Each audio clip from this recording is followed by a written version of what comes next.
In the summer of 1518, the streets of Strasbourg, a city that now lies in modern-day France, turned into something that no historian or scientist has ever been able to fully explain.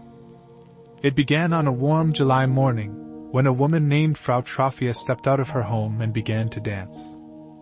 At first, her neighbors thought it was just an act of joy, maybe a celebration, or perhaps a moment of madness. But as the hours passed, she didn't stop. She danced in silence, without music, without rest, and without any sign of stopping. By the end of the first day, she was drenched in sweat and trembling, but she kept moving. By the second day, her husband begged her to stop. She couldn't. By the third day, she collapsed from exhaustion, only to wake up and begin again. Within a week, something terrifying began to happen. Dozens of other townspeople joined her. Men, women, even children, all moving uncontrollably through the streets, spinning, jerking, twisting in rhythms that no one could explain. No one was forcing them. No one was playing music. But the people of Strasbourg were caught in something they couldn't control, something that would soon kill many of them. Within 10 days, over 100 people were reportedly dancing. The town square was filled with exhausted, bleeding dancers who couldn't stop moving. City officials, desperate to contain it, made a shocking decision, one that only made things worse. They thought the victims wanted to dance, that their disease would burn itself out if they were allowed to keep moving. So they hired musicians. They built a stage. They cleared halls and ordered all dancers to continue. Imagine that for a moment, an entire medieval town, filled with the sound of drums and flutes, with hundreds of people collapsing, trembling, and convulsing to death in rhythm. According to historical records, people danced for days, and some eventually died from heart attacks, strokes, or sheer exhaustion. The dancing plague, as it was later called, was documented by physicians, priests, and local scribes. But the question that haunted everyone was why. Over the centuries, historians and scientists have proposed theories, none completely satisfying. Some believe the townspeople were victims of mass psychogenic illness, a form of psychological contagion triggered by stress. At the time, the people of Strasbourg were under heavy pressure. Famine, disease, and harsh religious punishments were everywhere. Fear and despair could have caused a kind of collective breakdown, leading people to lose control of their bodies. Others argue it was caused by ergot, a toxic mold that grows on rye. The mold contains chemicals similar to LSD. If people ate contaminated bread, it could have triggered hallucinations, convulsions, and strange body movements. But experts point out, ergot poisoning usually causes violent spasms, not rhythmic dancing.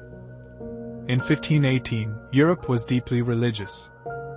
Many believed the plague was a curse from St. Vitus, the patron saint of dancers. Locals thought the victims had angered him, and that dancing uncontrollably was divine punishment. So priests tried to cure the dancers by sending them to a shrine dedicated to St. Vitus. There, people prayed, confessed, and wore special red shoes blessed by the church. After weeks of chaos, something strange happened. The dancing began to fade. By late August, the dancing plague that had consumed hundreds of people suddenly stopped. No one knows why. Records say the victims were cured after visiting the shrine, but others died before they could. The city buried its dead quietly, removed the music stages, and erased many documents about the event. But word had already spread across Europe. Chroniclers in Germany, Italy, and even England recorded their disbelief. Entire villages had once danced until death. And yet, there's more. The dancing plague wasn't unique to Strasbourg.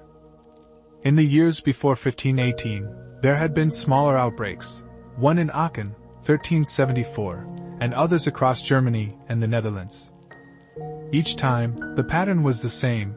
People began to dance uncontrollably, spreading panic until the movement burned itself out. No single explanation ever fit every detail. Some modern historians believe the dancing was more than disease, that it was a psychological rebellion. In an age where religion ruled every part of life, dancing, something forbidden in many cases, might have been the body's way of expressing emotions that words could not. A silent protest against suffering, disguised as madness. Others see it as a warning: when fear, hunger, and faith collide, the human mind can create horrors even stranger than fiction. Even now, 5 centuries later, no one can say for sure what truly caused it. Was it poison? Panic? A curse? Or something far more mysterious about the human mind, something that science still cannot explain? In the end, the people of Strasbourg didn't just dance. They danced themselves into history. And into legend. This was the Dancing Plague of 1518. If you enjoyed this true mystery, subscribe now to True Mystery Vault, where real stories prove that truth can be far stranger than fiction.